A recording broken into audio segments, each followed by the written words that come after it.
बखैर रागले खुशामदीद दोस्तों मेरे 5 सवालात डॉक्टर बुलंद इकबाल के साथ के प्रोग्राम में आप सबको खुशामदीद। दोस्तों, इस प्रोग्राम में मुख्तलिफ मौज़ूआत पर मैं यानी डॉक्टर मोहम्मद सदाद डॉक्टर बुलंद इकबाल साहब से 5 सवालात पूछता हूँ। सवालात उमूमी नोयत के होते हैं। तो आज हम जिस सिलसिले पर बात करेंगे या इसी सिलसिले को जारी रखते हुए हम जो सवालात करेंगे वो एक ऐसे मौजू पर है, खासा मुतनाज़ा भी है। जब हमारे यहाँ मशरिक़ में इसका नाम लिया जाता है तो बड़े अच्छे अंदाज में और चीज़ उसके अंदर नहीं देखा जाता, जबकि मगरब हमेशा उसको जस्टिफाई करने के लिए मुख्तलिफ दलाइल इस्तिदलाल से काम लेता है और मशरिक़ में हमेशा इस मौजू को अच्छी नज़र से नहीं देखा जाता और अपने ख़िलाफ़ तासुब की नज़र से देखा जाता है। आज हम बात करेंगे इस्लामोफोबिया पर, यानी इस्लामोफोबिया के समाजी, इक़्तिसादी, मजहबी के उसूलों पर और उसके मुख्तलिफ डायमेंशन को समझने की कोशिश करेंगे। सर, आज मेरा पहला सवाल ये है कि इस्लामोफोबिया है क्या? क्या ये जो नफ्सियाती फोबियाज है जैसे हाइड्रोफोबिया, एक्रोफोबिया, इसी सिलसिले की कड़ी है, या ये भी ज़िनोफोबिया की तरह है, या कि किसी भी मुल्क में या किसी भी बाहर के शख्स को देखकर इसको महसूस किया जाता है? जी शहजाद, बड़ा इंटरेस्टिंग टॉपिक है, कॉम्प्लेक्स भी है, सेंसिटिव भी है, जैसा कि आप लेकर आते हैं हमेशा। इस्लामोफोबिया तो एक बहुत बड़ा मौजू है ऑल ओवर द वर्ल्ड, ना सिर्फ मुस्लिम दुनिया में बल्कि वेस्टर्न दुनिया में भी। आप बिल्कुल वजह फरमा रहे हैं और इसमें आपने एक बड़ा अच्छा लफ्ज़ इस्तेमाल किया, जस्टिफाइबल है। कहाँ पर? वेस्टर्न दुनिया में। और इसी वजह से प्रॉब्लमेटिक भी है क्योंकि जस्टिफाइबल है। देखिए, आम तौर पर जो फोबियाज होते हैं, चाहे वो हाइड्रोफोबिया हो यानी पानी से खौफ है, या एक्रोफोबिया है हाइट से खौफ है, या क्लास्ट्रोफोबिया है यानी बंद जगह से खौफ है, अब ये बड़े साइकोलॉजिकल बिहेवियर होते हैं और इसका एक रिएक्शन आता है कि लोग बाग नहीं जहाज में बैठते, लोग बाग नहीं डीप सी में जाते हैं क्योंकि उन्हें लगता है कि वो डूब जाएंगे पानी में, पानी से खौफ होता है उन्हें, या फिर इस किस्म की चीज़ें होती हैं। इस्लामोफोबिया जो है वो एक अलग चीज़ है, इसको थोड़ा सा हमें देखना पड़ेगा क्योंकि ये इसका पूरा बैकग्राउंड भी है, एक हिस्ट्रिकल बैकग्राउंड भी है, इसके सोशो पॉलिटिकल रीजंस भी हैं और भी बहुत सी बातें। अच्छा, अब इस पर्टिकुलर बिहेवियर को जैसा कि आपने फरमाया कि जस्टिफाइबल है, जबकि दूसरे बिहेवियर्स जो होते हैं, चाहे वो हाइड्रोफोबिया, एक्रोफोबिया या क्लास्ट्रोफोबिया या जो भी ये फोबियाज होते हैं, बाज़ लोगों को अंधेरे से डर लगता है, ये फोबियाज या ये जो खौफ हैं इसको आप जस्टिफाई नहीं करते। आप कहते हैं यार बस पानी से डर लगता है। क्यों लगता है? हो सकता है कि बचपन में कुछ हुआ हो, इन्वायरमेंटल फैक्टर हो, यार हाइट से डर लगता है, हो सकता है यार किसी रिश्तेदार की जहाज़ में डेथ हो गई हो वगैरह वगैरह, जहाज़ क्रैश हो गया हो कभी, तो वो या कोई भी वजह हो सकती है। लेकिन ये जो पर्टिकुलर इस्लामोफोबिया है, इस पर आपको डिटेल मिल जाती है कि साहब हम इस पर्टिकुलर रीज़न की वजह से इस्लामिक लोगों से थोड़ा खौफज़दा है। अब इसमें इसको हम इस लिहाज से एक अलग इसको एक अलग तरीके से हम कैटेगराइज कर सकते हैं। लाइक ये बेसिकली प्रीजुडिस बिहेवियर है। प्रीजुडिस बिहेवियर का मतलब क्या है? प्रीजुडिस बिहेवियर का मतलब ये है कि you are preoccupied for something, कि आप पहले से आपके पास एक नेगेटिव प्री कंसेप्शन मौजूद है टुवर्ड्स एनी मेंबर और द ग्रुप और एनीथिंग अराउंड यू, लाइक आपको पहले से एक चीज मौजूद है और आप उस खौफ में मुब्तला हैं। अब उससे आप कई लिहाज से देख सकते हैं क्योंकि उसमें बड़ी इंपॉर्टेंट बात यह है कि एक तो उसका जो क्लासिकल रिएक्शन होता है, उसके जो कॉमन फीचर्स होते हैं वो नेगेटिव फीलिंग्स होती हैं, वो एक स्टीरियोटाइपिक बिहेवियर होता है। उस पर्टिकुलर मेंबर या पर्टिकुलर ग्रुप से एक टेंडेंसी होती है और उस प्रिजुडिस बिहेवियर के नतीजे में आप उसको डिस्क्रिमिनेट कर लेते हैं। अब वो रिलीजन भी हो सकता है, वो कल्चर भी हो सकता है, वो सेक्स भी हो सकता है, वो रेस भी हो सकती है, वो कई एक चीज़ें हो सकती हैं। तो उसको हम कहते हैं साहब ये प्रिजुडिस बिहेवियर है कि आप एक अगेंस्ट से फॉर एग्जाम्पल होमोफोबिया है, फॉर एग्जाम्पल गेज हैं या लेस्बियंस हैं या बाइसेक्चुअल हैं या कोई भी तो उनसे एक तरह का एक आपने बना लिया कि साहब ये लोग जो होते हैं ना ये ठीक नहीं है, इनसे दूर रहना चाहिए। एक जनरल बिहेवियर बन गया, हालांकि जरूरी नहीं कि बुरे लोग हों, बस है कि नहीं यार गे है। या फिर नेशनलिज्म का एक है कि साहब कुछ लोग जो होते हैं वो बड़े नेशनलिस्ट होते हैं, प्रिजुडिस्ट होते हैं कि हमारी नेशन सबसे अच्छी है, this is also prejudice behaviour. या बिल्कुल ऐसी एजिज्म है, कुछ लोग कहते हैं यार ये बूढ़े हैं और ये जवान हैं, तो एक बूढ़ों के बारे में एक जनरल आइडिया बन गया कि यार बूढ़े या बच्चे, तुम तो छोटे बच्चे हो, तुम्हें तो अकल ही नहीं है क्योंकि तुम छोटे हो, तो एक जनरल आपने आइडिया बना दिया एक पर्टिकुलर ग्रुप के लिए, बच्चों के लिए, तो उसको आप कह सकते हैं कि एजिज्म है, या बिल्कुल ऐसे रेसिज्म है। रेसिज्म के अंदर आपको पता है कि साहब रेसिस्ट हैं साहब, पाकिस्तान में जैसे कोई साहब कहेंगे साहब पंजाबी जो है वो सारे सारे ऐसे होते हैं, या पठान जो है वो ऐसे कैसे होते हैं, महाजिर जो है वो ऐसे कैसे होते हैं, उनके बारे में एक जर्नल आपने एक डिफाइन कर दिया कि साहब ये लोग इस लायक हैं, बंगाली हैं साहब, बंगाली ऐसे होते हैं, तो ये रेसिज्म है। यहाँ पर भी आकर साहब वो काला है, ब्लैक सारे सारे जैसे होते हैं, दिस इज द रेसिज्म। ये भी प्रिजुडिस बिहेवियर क्रिएट करता है। या सेक्सिज्म है कि साहब औरतें जो होती हैं उनकी तो यही मतलब, वो दुनिया की कोई भी औरत तो यार सब एक जैसी होती है, दिस इज द सेक्सिज्म। या मर्द, मर्द तो होता ही ऐसा है, मर्द की तो फितरत ही ऐसी है, मर्द की फितरत तौबा तौबा तौबा, this is what the sexism.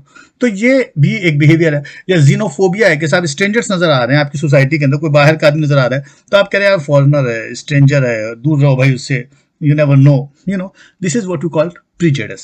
तो ये प्रीजुडिस बिहेवियर होता है। इसके अंदर आप इस्लामोफोबिया को डाल सकते हैं कि ये प्रीजुडिस बिहेवियर है प्योरली। ये क्लास्ट्रोफोबिया नहीं है, ये हाइड्रोफोबिया नहीं है, ये एक्रोफोबिया नहीं है। इसके अंदर आप जस्टिफाई करते हैं रेसिज्म के बैकग्राउंड के ऊपर, जैसे कि मैंने कहा होमोफोबिया, लाइक कोई गे है तो उसके अंदर भी आप जस्टिफाई कर देते हैं, आप रीजंस निकालते हैं, आप लॉजिक डेवलप करते हैं। या रिलीजियस प्रेजुडिस हैं तो आप कहते हैं कि साहब वो एंटीसेमिटिज्म कहते हैं, साहब वो तो ज्यूश तो होते ही खराब है, हम तो ज्यूश के बारे में जानते हैं, यहूदी है साला कहीं ना कहीं गड़बड़ करेगा। तो ये क्या है, ये एक प्रिजुडिस बिहेवियर है। और बिल्कुल ऐसे जीनोफोबिया हो या ये सारे के सारे जो है प्रिजुडिस बिहेवियर डेवलप करते हैं। तो प्रिजुडिस बिहेवियर के अंदर आप ला सकते हैं इस्लामोफोबिया को। इस्लामोफोबिया भी जो है वो प्रिजुडिस बिहेवियर है। और इसमें जो एक खास नुक्ता है वो जो सोचने के लायक है वो वही है जो आपने अपनी बातों में भी कहा भी, और लेकिन एक ये नुक्ता अहम भी है कि आप फॉर एग्जाम्पल कोई रेसिस्ट है, तो कोई आदमी रेसिस्ट है और वो कहता है कि साहब एंटीसेमिटिक है, फॉर एग्जाम्पल कि वो एंटीसेमिटिक है, मतलब ये कि वो ज्यूश के खिलाफ है, तो लेकिन आपको ज्यूफोबिया नहीं मिलेगा, उसको प्रोमोट करने वाला स्ट्रक्चर नहीं मिलेगा। या कोई आदमी जो है एंटी हिंदू है तो वो एंटी हिंदू तो है लेकिन हिंदू फोबिया का लफ्ज नहीं मिलेगा डिक्शनरी में या कहीं पर भी किसी भी या इस लिहाज से इस्लामोफोबिया एक यूनिक वर्ड है। तो यहां पर सवाल पैदा होता है कि ये वर्ड इतना यूनिक क्यों हुआ, इसके बैकग्राउंड में क्या चीज है। तो फिर उसके लिए हमको थोड़ा सा बैकग्राउंड में जाकर देखना पड़ेगा, हिस्ट्रिकल भी और बायोलॉजिकल भी और न्यूरोनॉटमिकल भी, कि क्या वजह है कि इस्लामोफोबिया की टर्मिनोलॉजी इतनी बड़ी बनी, जबकि और तमाम जो रेसिस्ट फीचर्स हैं और हवालों से, खुसूसन रिलीजन के पॉइंट ऑफ व्यू से, क्योंकि इस्लाम की हम बात कर रहे हैं, तो उनमें ये चीज़ क्यों नहीं डेवलप हुई। अब इसको हम देख लेंगे, आपके पास से देख लेते हैं आप किस तरफ लेके जाते हैं मौजू को और क्या सवालात आपके पास हैं। मगर जहाँ तक एज ए डॉक्टर, चूंकि आपको पता ही है कि ये सारा न्यूरो एंडोक्राइन बिहेवियर होता है और इसमें पूरा एक हाइपोथैलेमिक पिट्यूटरी एक्सिस यूटिलाइज होता है, चाहे वो जनरल फोबिया हो या चाहे वो ये पूरा प्रीजुडिस बिहेवियर हो। इनमें सब में आमतौर पर एक हाइपोथैलेमिक पिट्यूटरी एक्सिस डेवलप हो, ब्रेन का हिस्सा है वो इन्वॉल्व होता है, और जब कभी भी ये रिफ्लेक्स आता है तो ये रिस्पॉन्स डेवलप होता है, मुख्तलिफ न्यूरो ट्रांसमीटर ब्रेन से निकलते हैं, उससे ये खौफ पैदा होता है, यानी नॉरएपिनेफ्रिन, सेरोटोनिन जो आपने पढ़ा ही होगा, डोपामिन, ये सब रिलीज होते हैं वहां से। जो ही वो जैसे कोई वो वाक़या हुआ, अरे फला जगह बम गिर गया, हो ना हो ये साले मुसलमान होंगे, या फला जगह ये हुआ, हो ना हो इसराइली होंगे। तो ये एक जनरल टर्मिनोलॉजी है। तो ये जो प्रीजुडिस बिहेवियर डेवलप हुआ क्यों, इसलिए कि हाइपोथैलेमिक पिट्यूटरी एक्सिस ने वो न्यूरो ट्रांसमीटर्स रिलीज करने शुरू कर दिए, क्योंकि you are already occupied, preoccupied थे आप, कि हो ना हो ये काम उनका ही है। तो ये एक्सेस डेवलप हो चुका होता है। इसके पीछे पूरी हिस्ट्रिकल बैकग्राउंड है, इसके पीछे पॉलिटिकल बैकग्राउंड है, इसके पीछे पूरा रीजन है कि ये लर्नड रिस्पॉन्स क्यों डेवलप हुआ ह्यूमन रेस के अंदर, क्यों होता है डेवलप। इस पर्टिकुलर इस्लामोफोबिया पर हम बात कर लेंगे कि आप देखें आप क्या आपके पास और सवालात हैं, हमसे बात कर लेते हैं। डॉक्टर साहब, सर ये इस्लामोफोबिया की तारीख क्या है और इसमें इजाफा क्यों कर हुआ, इतनी शिद्दत इसमें कैसे आई? जी बिल्कुल शहजाद, देख लेते हैं इस्लामोफोबिया का बैकग्राउंड है। तो भाई देखिए, पुराना एक आइडिया, एक फिनोमेना है जिसको आप एक नई टर्मिनोलॉजी इस्लामोफोबिया कह दिया। यानी है तो ये बेसिकली प्रीजुडिस बिहेवियर ही, यानी अस वर्सेस देम वाला बिहेवियर, देम अमंग अस वाला बिहेवियर है, जिसको आप एक प्रीजुडिस किस्म का। लेकिन ये डेवलप कब हुआ था आप कह रहे हैं? डेवलप हुआ था, अगर आप एडवर्ड सईद को पढ़े ना तो फिर आपको ज़्यादा समझ में आता है कि किस तरीके से उसको प्रिटेंड किया गया। हिस्ट्री तो वही है, मगर उसको वेस्ट में इस्लामोफोबिया के बैकग्राउंड में अगर आप पढ़ें तो बहुत सी चीज़ें क्लियर हो जाती हैं कि किस तरीके से एक चीज़ इस इंप्रेशन में डेवलप हुई। तो 632 में नबी करीम की रहलत हुई थी और उसके बाद फिर सारा का सारा सिलसिला शुरू हुआ, मिलिटेंट चेंज आया, उसमें रिलीजियस डोमिनेशन भी आई, कल्चर डोमिनेशन भी आई और इस्लाम और बहुत कैसे स्टेट्स डेवलप होती चली गई। पर्शिया में मिडल ईस्ट पूरा चला गया, तुर्की में आ गए, नॉर्थ अफ्रीका में आ गए और यूरोप का काफ़ी हिस्सा, फ्रांस का कुछ हिस्सा, स्पेन और सिसली, ये सब चीज़ें हत्ता कि 13वीं 14वीं सदी तक आते आते आप देखते हैं इंडोनेशिया, इंडिया, चाइना का काफ़ी हिस्सा, तो वो पूरे सेंट्रल एशिया तक इस्लाम आ जाता है। लेकिन असल में इस्लामोफोबिया का जो एम्ब्रायनिक, जो बुनियादी हिस्सा डेवलप हुआ है वो उन सलीबी जंगों के दौरान हुआ है। वो जो 200 साल थे, यानी 1095 से 1291 के दरमियान के जो 200 साल हैं, उसमें जो सलीबी जंगें हुई, उसमें सारे यूरोप में जो खौफ फैला, वो पहला स्कार था, वो पहला जिसे कहते हैं वूंड था, जिसमें वेस्टर्न अवाम के अंदर या वेस्टर्न नेशंस के अंदर हम कह लें एक खौफ डेवलप हुआ। तो वो पहला था एम्ब्रायनिक पार्ट। उसके बाद फिर हम जब आगे जाते हैं इस इस्लामोफोबिया को समझने के लिए, तो उसके लिए फिर हमें मॉडर्न एज में आना पड़ता है। लेकिन उससे खबर चले एक और चीज़ देख लेते हैं। कोलोनाइजेशन का जब फेस आया था और जिस वक्त जो स्पेनिश और ब्रिटिशर्स और सारी दुनिया में फैल रहे थे, तो उसमें वो ज़ाहिर बात है इस्लामिक स्टेट्स में भी आए थे जहाँ पर मुसलमानों की, मगर वहाँ पर मसला दूसरा था। वो जीनोफोबिया आप उसको कह सकते हैं, वो एक स्ट्रेंजर एंग्जाइटी थी। वो प्योरली इस्लामिक एंग्जाइटी या इस्लामोफोबिया नहीं था, बल्कि वो एक जीनोफोबिया कह सकते हो उसे, कि नई नई कौमों से साबका उनका पड़ रहा था, जहाँ जहाँ उनके शिप्स आ रहे थे, तो वो तो कैरिबियंस में भी आए थे, इधर भी आए थे। तो असल मसला सेकंड फेज का जो है वो आया है 1970s के आसपास, जब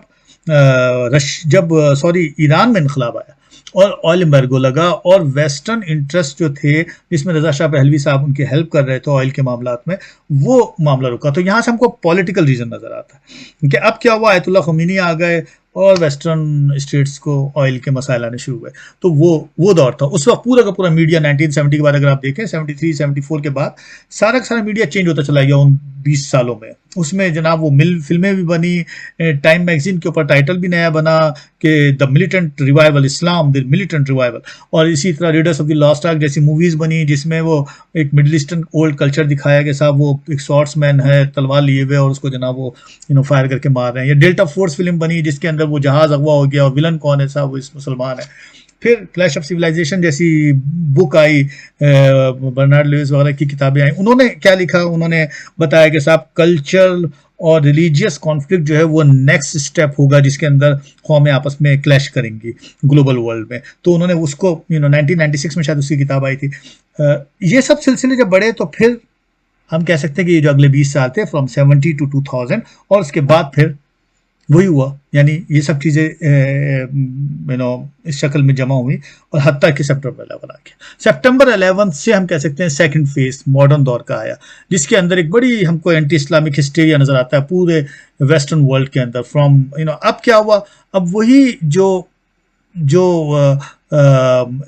ईरान था वो एक बहुत बड़ी जो स्टेट थी, वो अब, या अरबिक स्टेट जो थी, पहले अरबिक और बाद में ईरानियन स्टेट्स, वो अब स्टेट्स नहीं, अब वो अलकायदा और तालिबान और दाइश इस किस्म की चीज़ें, यानी रेडिकलिज्म और फंडामेंटलिज्म के जो सिंबल्स थे, इस्लामिक फंडामेंटलिज्म के, इस्लामिक रेडिकलिज्म के, वो बनते चले गए। तो वो एक हैरेसमेंट डेवलप होती चली गई जो पॉलिटिकली कल्टिवेट की गई। क्यों की गई? इसलिए कि वो वॉर एंड टेरर का सिलसिला शुरू हो गया उसके फ़ौरन बाद, सेप्टेम्बर 11 के बाद, और एक global war and terror Afghanistan और इराक के अगेंस्ट सिलसिला शुरू हुआ। और वो फिर आपको नज़र आता है कि जब वॉर हो गई ओवर, तो फिर वो अबू गरीब किस्म के और गुंटानामो क्या है बे, इस किस्म के तमाम आपको नज़र आते हैं जहाँ पर सिस्टमिकली एक ह्यूमन जो राइट्स हैं उसको डिस्ट्रॉय किया गया, डिह्यूमनाइजेशन मैं कहूँगा की गई, और वो सब उसमें वो पॉलिटिकली यूटिलाइज किया गया और उसको जस्टिफाई किया गया कि इस किस्म के लोग थे इसलिए। तो वो एक हमको पूरा कवरेज नज़र आती है, एक इस्लामोफोबिक आर्टिकल्स भी छपते हैं इस दौरान पूरे मीडिया के अंदर हर तरफ, और एक टेरर अटैक जितने भी होते हैं वो सब उनके इसमें।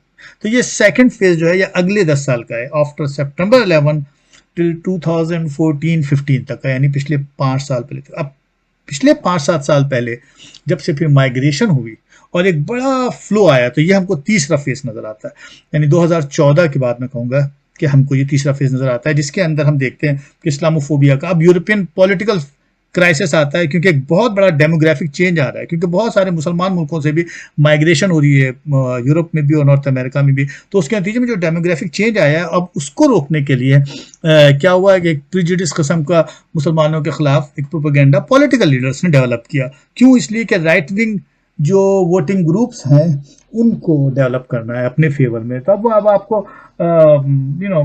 फ्रांस में नजर आएगा मैक्रोन, या फिर अमेरिका में नजर आएंगे डोनाल्ड ट्रंप, या इंडिया में नजर आएंगे नरेंद्र मोदी। ये सब लोग जो पॉपुलिस्ट किस्म के लीडर थे, उन्होंने अब इस चीज को यूटिलाइज करना शुरू किया, इस्लामिक फोबिया को अपने फेवर में, ताकि मैसेस को अपने कंट्रोल में कर सकें वोटिंग के लिए। तो अब उसके लिए फिर कई चीज़ें डेवलप भी हुई जा रहा था। फ्रांस में एंटी सेपरेशन बिल पास हुआ, और भी बहुत सी चीज़ें हुई जो हम देख सकते हैं। हिंदुस्तान में जो कुछ भी हुआ पिछले अरसे में, या अमेरिका में जो कुछ भी हुआ, तो वो सब कुछ सिस्टमिकली एक वायलेंट फिनोमेना था जो यूटिलाइज हुआ for the political reasons.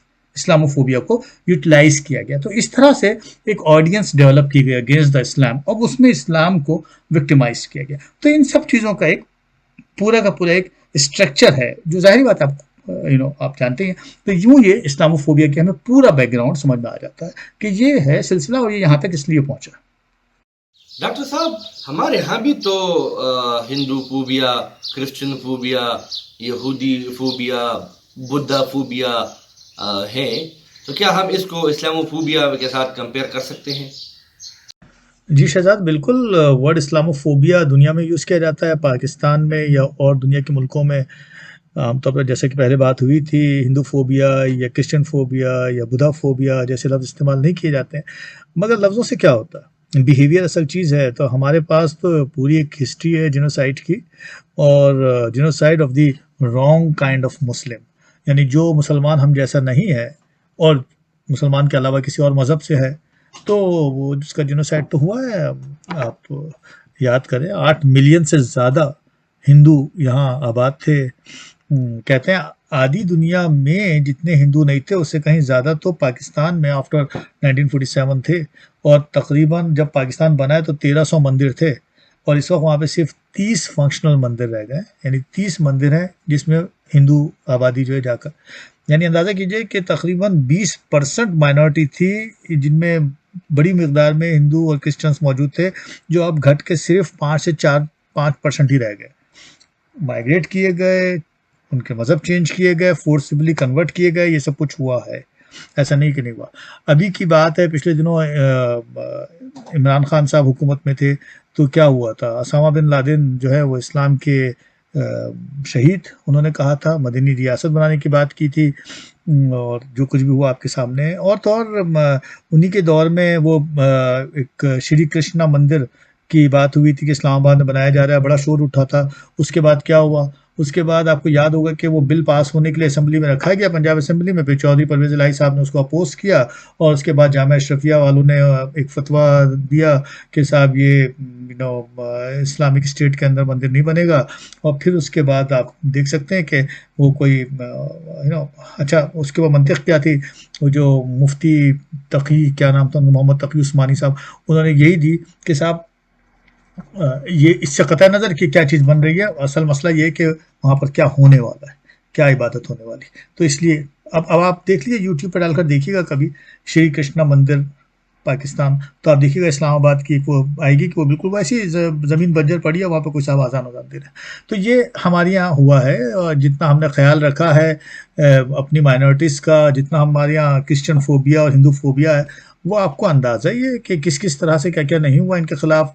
Blasphemy और फोर्स कन्वर्जन और फोर्स मैरिजेस और ऑल काइंड ऑफ एक्विजिशन आपको मिल जाएगी, एब्डक्शंस, उनके खिलाफ जो जो कुछ हुआ, और कितना हमने उनका ख्याल रखा, और किस किस्म की गुर्बत में और कितने मसाइल में रहते हैं, और किस किस्म का हमारी तरफ से उनके लिए बातें तो बहुत सी करते हैं हम, लेकिन हमारे यहाँ जो फोबिया नज़र आते हैं, क्रिश्चियन फोबिया, तो आप डेट वाइज देख सकते हैं, लाइक स्टार्टिंग फ्रॉम 2005, अभी पिछले 15-20 साल के अंदर ही देख लीजिए क्या क्या वो फैसलाबाद में चर्च में धमाका हुआ था, मॉब ने पूरे के पूरे कोई बड़ी मकदार में घर वर जला दिए थे, और कितने लोगों को क्या हिसाब, एक वाक़या हुआ था कि कुरान शरीफ का एक पेज जो है किसी ने जलावा पाया था उनकी बस्तियों में, क्या हुआ था।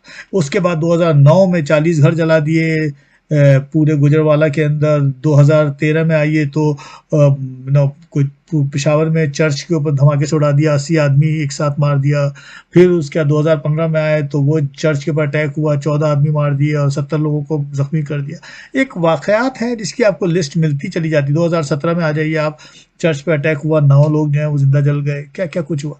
तो फिर अलग अलग वाकयात अलग मिल जाते हैं। और रिमशा मसीह का वाकया आपको याद होगा कि साहब वो बच्ची थी और उसके उसके उसके पीछे थे, उसके पर इल्ज़ाम लगा दिया। और उसको आसिया बीबी का वाकया तो सारी दुनिया में आपको पता ही है। तो ऐसा नहीं है कि वेस्टर्न कौमें देख नहीं रही है। क्या आप जो इस्लामोफोबिया की बात करते हैं तो आपके यहाँ किस कदर हिंदूफोबिया और कितना क्रिश्चियन फोबिया पाया जाता है। तो हर चीज़ ट्रांसपेरेंट है और हर चीज़ नज़र भी आ रही है। तो आई डोंट नो, बस ये तो है। आप जो पूछ रहे हैं इसका जवाब यही है। साहब अगर हम देखना तो पाकिस्तान में इस्लामोफोबिया के इस नारे और स्लोगन को अपनी सियासी मकासद के लिए बार बार इस्तेमाल किया जाता है। तो आपका क्या ख्याल है कि इसके गाहे बगाहे इसकी क्यों ज़रूरत पड़ती है, और क्या इस नारे के इतने इस्तेमाल से इस्लाम को कोई फ़ायदा पहुंच सकता है या मुसलमानों को कोई फ़ायदा पहुंच रहा है? शहजाद, इसका तो मैं एक शॉर्ट एंड स्वीट आपको आंसर दे सकता हूँ, नो। नहीं। क्यों? इसलिए कि आप भी जानते हैं और अब तो मेरा ख्याल है कोई भी शख्स जानता है कि जो नारे होते हैं ये बेसिकली आवाम के लिए ये स्लोगन्स होते हैं। ये एक तरह के एडवर्टाइजिंग स्लोगन्स होते हैं जो पॉलिटिकल पार्टीज डेवलप करती हैं ताकि अपने फेवर में वोटर्स या पॉपुलेशन को कलेक्ट कर सकें और अपने फेवर में वोट डलवा सकें, तो दैट्स द रीज़न। अब उसकी कोई वैल्यू नहीं होती है। उसकी उसकी फेस वैल्यू होती है, मगर उसकी value in terms of like substantial value कोई नहीं होती है। उससे कुछ भी असरात नहीं पड़ते, दुनिया में कोई असरात नहीं पड़ते। लेकिन उसके असरात पॉलिटिकल लीडर के फेवर में ज़रूर पड़ जाते हैं कि उन्हें एक सपोर्ट मिलती है। उन्हें पता होता है कि किस रुख में कौम उनकी सोच रही है, तो वो नारे वैसे ही बिल्ड करते हैं। उसके राइम्स जो डेवलप किए जाते हैं कि ये कि उसकी जो साउंड और उसकी जो एलिनेशन और उसका जो एक रिपीटेडनेस और उसका जो एक वर्डिंग है वो ऐसी डेवलप की जाती है जो पब्लिक को अच्छी लगे। जब पब्लिक उसको लेती है और जो उनके ख्यालात के मुताबिक होती है, जैसे कि उनका माइंडसेट होता है और उसकी साउंड भी उनकी कंपोजिशन के मुताबिक होती है, तो वो वोट देने पर राजी हो जाते हैं। और ऐसे बहुत से नारे, बहुत से स्लोगन्स आपको नजर आएंगे, लेकिन इसकी सब्सटेंशियल वैल्यू कुछ भी नहीं होती है। इसकी वैल्यू सिर्फ और सिर्फ लीडर के लिए होती है, क्योंकि पॉपुलिस्ट लीडर ऐसा करते हैं। अच्छा, और बिल्कुल काउंटर रिएक्ट में आप देख लीजिए। फॉर एग्जांपल अगर आप वेस्ट में देखेंगे तो मैक्रोन साहब जो हैं फ्रांस के, अगर वो नारा लगा रहे हैं एंटी इस्लाम या इस्लामोफोबिया का या राइट विंग वालों को खुश करने के लिए, ताकि उन वेस्टर्नर्स को, फ्रांस के उन लोगों को जो वेस्ट लेफ्ट विंग के हैं, उनको अपने फेवर में कर सकें और मैसेज से वोट ले सकें, या ट्रम्प साहब जब नारा लगा रहे हैं, अगर फ़र्ज़ करें इस्लामिक वर्ल्ड के ख़िलाफ़ अगर फ़र्ज़ करें नारा लगा रहे हैं, तो वो असल में वो अपने यानी ब्लैक्स के, किसी की भी, तो वो नारा इसलिए लगा रहे हैं ताकि वो मैसेज को खुश कर सकें। या नरेंद्र मोदी साहब जो नारा लगा रहे हैं अगर इस्लामिस्ट के खिलाफ, या तो वो अपने हिंदू बड़ी पॉपुलेशन के वोट लेने के लिए। उन नारों से कुछ हो नहीं रहा है, उससे सिर्फ लीडर्स का फायदा हो रहा है। बिल्कुल ऐसी पाकिस्तान में भी जो नारा लगाया जाता है वो इस्लामोफोबिया का नारा, अगर आपके यहाँ पे XYZ लीडर ने लगाया है तो वो सिर्फ और सिर्फ अवाम के माइंडसेट के लिए, ताकि उनको अट्रैक्ट कर सकें कि अरे देखें साहब, हमारे लीडर ने वेस्ट की दुनिया में जाकर ललकार दिया और इस्लाम के हक में बात की, वोट दे दो भाई ने। तो होता हुआ था तो कुछ भी नहीं है। उन्हें भी पता है कि ये हल्का फुल्का खाली खुली नारा है, इसके हवा भी नहीं है, मतलब इट्स काइंड ऑफ बैलून है, एम्प्टी है, और इससे कुछ नहीं होता। ना तो कोई सेंटिमेंट पर फ़र्क पड़ता है वेस्टर्नर्स, और ना ही इनके नारे और ललकारने से उनके ऊपर कोई असर पड़ता है। ये सिर्फ और सिर्फ एक एडवर्टाइजिंग तरीका है, पॉलिटिकल एडवर्टाइजमेंट है, पॉलिटिकल स्लोगन है, जो सिर्फ और सिर्फ यूटिलाइज किया जाता है। तो इसलिए इसका आपके सवाल का जवाब है नो, बिल्कुल ज़ीरो, नॉट एट ऑल। कोई इसका फ़र्क नहीं पड़ता इन सब बातों से। डॉक्टर साहब, इस्लामोफोबिया के इस मौजू पर मेरा 5 और आखिरी सवाल है कि जो इस्लामोफोबिया का एक नैरेटिव है, इससे ख़तरा किसको है यूरोप में? यूरोप की एथियस्ट सोसाइटी को, क्रिश्चियन सोसाइटी को, जूस को, या ये महज एक मार्केटिंग प्ले है जो कैपिटलिस्ट सोसाइटी अपनी सेल के लिए इस्तेमाल करता रहा है? शायद खतरा तो पता नहीं किसे है, मगर पॉलिटिकल और इकोनॉमिकल यूटिलाइजेशन ज़रूर है इस्लामोफोबिया या इस किस्म की तमाम नफ्सियाती, जिसे कहेंगे रुझान का। अ, इससे नुकसान क्या होता है? इससे नुकसान तो खैर उन्हीं का होता है जो जिनके खिलाफ इस्तेमाल हो, मगर फ़ायदा इसका पॉलिटिकल इकोनॉमिकल होता है। और वो किस तरह से होता है कि अगर आप थोड़ा सा हिस्ट्री में देखें तो अंदाज़ा हो जाएगा कि जब 20th सेंचुरी का फर्स्ट हाफ ख़त्म हुआ और फैसिज्म के अगेंस्ट यानी एडल्फ हिटलर के अगेंस्ट वॉर ओवर हो गई, तो फिर कम्युनिज्म के अगेंस्ट सिलसिला शुरू हुआ और सेकंड हाफ में फिर वो सिलसिला भी ख़त्म हो गया और वो कोलैप्स हो गई कम्युनिज्म। अब एक नया टारगेट चाहिए था, एक नया एक नया सेटअप चाहिए था ताकि उसको यूटिलाइज किया जा सके बोथ ग्राउंड के ऊपर, इकोनॉमिकली भी और पॉलिटिकली भी। तो वो जो एक सुर्ख खतरा था उसकी जगह ग्रीन खतरा या सब्ज खतरे का बंदोबस्त किया गया और वो जो एक एथिज्म का खतरा था अब की बार मजहब को खतरा बनाया गया। तो यूं एक चीज़ रिप्लेस तो हुई, मतलब इससे इनकार तो नहीं किया जा सकता कि इस्लामिक टेररिज्म या एंटी इस्लाम किस्म का जो एक जारगन जो डेवलप हुआ वो इसी रीज़न के लिए था। अब उसके फ़ायदे क्या थे? फ़ायदे उसके थे क्योंकि कॉलोनिज़्म के बाद इनडायरेक्ट कॉलोनिज़्म का सिलसिला शुरू हो गया। यानी वही फ्रांस जो पहले अफ्रीकन रियासतों पे डायरेक्ट कंट्रोल करता था, लेकिन जब वो वॉर ओवर हो गई तब वो पोस्ट कॉलोनिज़्म के अंदर उनको इनडायरेक्टली कंट्रोल किया गया। अब उन्हीं जगहों पर अपनी मर्ज़ी की हुकूमत लाने के लिए दूसरे तरीक़े इख्तियार किए गए, यानी इकोनॉमिकली कंट्रोल के ज़रिए से या और तरीक़ों के ज़रिए से कि हुकूमत तो उनकी होगी लेकिन आदमी हमारी मर्ज़ी का होगा। एशिया में भी ऐसी हुआ और जगहों पर भी ऐसी हुआ, तो ये एक तरीक़ा तो था। अब उसके लिए एक स्ट्रेच डेवलप करना ज़रूरी है। अब ये भी है बात कि बहरहाल दुनिया उस लिहाज से तक़सीम तो नहीं रही हुई कैपिटलिज़्म और सोशलिज़्म के हवाले से या कम्युनिज़्म के हवाले से, क्योंकि कम्युनिज़्म ख़त्म हो गया था या उस शक्ल में नहीं बचा था। मगर चाइना और हिंदुस्तान तो था, एक बड़ी ताकत बन के नज़र आ रहा था। अब चाइना में और हिंदुस्तान में एक बड़ी मकदार में माइनॉरिटी की शक्ल में मुसलमान तो मौजूद हैं। अच्छा, मुस्लिम स्टेट्स के अंदर उनकी एक डोमिनेटिंग पावर भी मौजूद है। मिडल ईस्ट में भी मुस्लिम्स का एक बहुत बड़ी शक्ल मौजूद है और एक बड़ी इंडिपेंडेंट स्टेट्स हैं मौजूद। तो अब इनके दरमियान एक तवाज़ुन कैसे क़ायम किया जाए? इस्लामोफोबिया एक ऐसी शक्ल है जिसके ऊपर कॉस्ट कम आ सकती है। इसके इसके अपने एक बेनिफिट्स हैं कि अगर फ़र्ज़ करें कि स्ट्रेच डेवलप होता है बिटवीन अमेरिका या नॉर्थ अमेरिका या यूरोपियन कंट्रीज़ और वेस्टर्न कंट्रीज़ एंड चाइना और इंडिया, तो उस स्ट्रेच को किस तरह से हम कॉस्ट वाइज यूटिलाइज़ कर सकते हैं, या फिर मुस्लिम स्टेट्स के अंदर किस तरह से हम को हम किस तरीके से एक सिचुएशन में रख सकते हैं, ब्लैकमेलिंग सिचुएशन में रख सकते हैं, या मुस्लिम स्टेट्स की उस पूरी शक्ल को हम चाइना से या और दूसरे ममालिक जो हैं उनको हम किस तरह से एक थ्रेट उनके लिए डेवलप कर सकते हैं कि देखो ये इस्लामोफोबिया कितनी वेस्ट के अंदर पॉपुलेशन किस तरह बढ़ती चली जा रही है, कितना प्रॉब्लम्स आ रहे हैं। तो वो एक काइंड ऑफ एक आप बैलेंसिंग सिचुएशन में अपने फेवर में उस चीज़ को कंट्रोल कर सकते हैं। जब कभी भी अगर वेस्ट के अंदर आप देख रहे हैं कि डेमोग्राफिकली पॉपुलेशन बढ़ती चली जा रही है, तो एक दो इस्लामोफोबिया के लिहाज से एक दो वाक़यात अगर हो जाते हैं, किसी जगह 4 फायरिंग हो जाती है, 2 बम फट जाते हैं, तो उससे एक फिर स्ट्रेस डेवलप हो जाता है। फिर एक जो प्रेजुडिस वाली सिचुएशन डेवलप हो जाती है, तो वो एक एक डिस्टेंस क्रिएट हो जाता है। तो वो डेमोग्राफिक चाहे बढ़ भी जाए तो पावर बिल्ट नहीं हो सकती, क्योंकि विद इन द सोसाइटी फासला तो पैदा हो ही जाता है। तो वो कई लिहाज से बेनिफिशियल है। बराह रास्त जो अगर आप वेस्ट और चाइना और इंडिया के दरमियान अगर एक बिटवीन द सिचुएशन आए, या इनडायरेक्टली अगर आप इन पर प्रेशर करके इस तरह से अपने कमर्शियल कॉस्ट को कम करके यूटिलाइज़ कर सकें, तो उसमें फ़ायदा हो जाता है। तो बहुत सी चीज़ें हैं जो पॉलिटिकली यूटिलाइज़ होती हैं और कमर्शियली यूटिलाइज़ होती हैं। इसी तरह से इस्लामोफोबिया को भी इस्तेमाल किया जाता है। फ़ौक़्तन आप ये वाक़यात सुनते हैं और वो उसको यूटिलाइज़ कर लेते हैं। तो मेरा ख़्याल है कि उसका पॉलिटिकल यूज़ है, कमर्शियल यूज़ है, जैसा आप फरमा रहे हैं, इसके अंदर उसका कुछ ना कुछ हिस्सा निकल जाता है।